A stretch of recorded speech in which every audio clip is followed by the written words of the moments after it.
Hey you guys, it's Sandy Rogers, and this is day 27. And I do believe that I'm going to 40. I really do. Because I'm feeling so good and my energy is very keen, and so is my thoughts and my mind and my consciousness. So I just want to stay in this a little bit longer. I did have an issue though that I wanted to report on. So I stopped at the store yesterday and I bought what said an all natural pomegranate juice. Um, it did have a little fizz to it when I drank it, but I figured, all natural and it was just juice that I would be okay. The second sip, oh my God, my stomach was just tore up, feeling awful. And I know that I shouldn't have done it, but I didn't think it was going to do that much damage. I had run out of water and I didn't want any more water at that time, and I was busy and all of the above. So just to say, we're not perfect. We're not perfect. And I had a terrible headache last night, and I went into what I would call a food reaction, and I was sneezing and blowing my nose um, for a couple of hours, for a few hours, and but all I had was two sips, so I'm gonna count that in. With me still being on the fast because I did not drink the 8 ounces, 10 ounces, whatever it was. I couldn't. Just two swallows was enough for me. So be careful when you go on an extended fast. And again, I know better. I just didn't do better.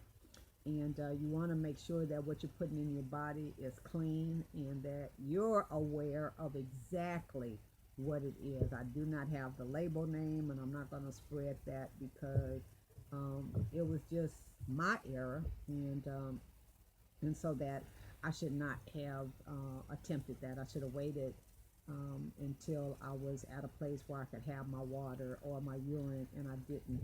So that's a lesson that I want to share and be straightforward with you guys and transparent, so that as I'm learning on this journey, that I get to share it with you. And so even things that may say that they're all natural and none of this added and none of that added, you may still have an issue with your particular digestive system. So just be very careful. Even if you don't go on a fast, just be mindful of how your body reacts to certain beverages and foods. I was listening to Dr. Mark Hyman, Hyman, Dr. Mark Hyman, yesterday, um, on a documentary. Well, no, it was actually an interview on a podcast that he had done, and he was saying that some of the food companies have gone into extensive research, and they want people that are already hooked on the Pepsis and the Cokes and the cold cereals and things like that.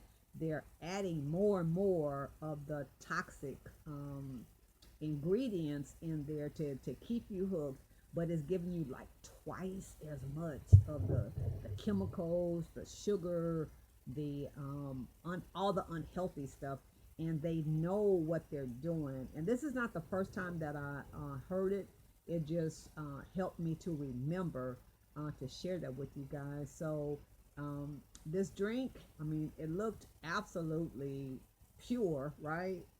It looked innocent enough and without any type of concerns on my part. But again, I'm on water and urine. I had no business out there, and that's how I'm going to say it. I had no business buying it. I just did, and I suffered the consequences of it. And but I'm back to my water and urine for these last